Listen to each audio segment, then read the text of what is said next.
આજે હું તમને પૃથ્વીની આંતરિક રચના વિશે સમજાવીશ. પૃથ્વી ડુંગળીની જેમ એક ઉપર એક સ્તરોથી ગોઠવાયેલ અનેક સ્તરોની બનેલી છે.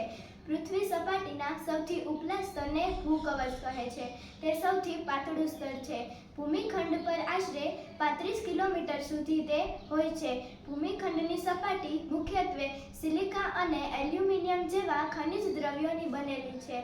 તેથી તેને સિયાલ કહેવામાં આવે છે. સિયાલની નીચેનો સ્તર મુખ્યત્વે સિલિકા અને મેગ્નેશિયમનો બનેલો છે. તેથી તેને સીમા કહેવામાં આવે છે. સીમાની બરાબર નીચે મેન્ટલ છે.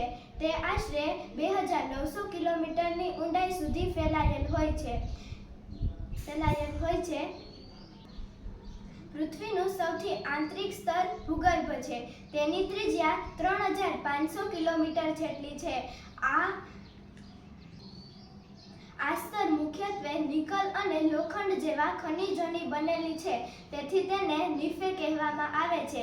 કેન્દ્રીય ભૂગર્ભ તાપમાન, દબાણ અને પદાર્થોની ઘનતા ખૂબ જ વધુ હોય છે.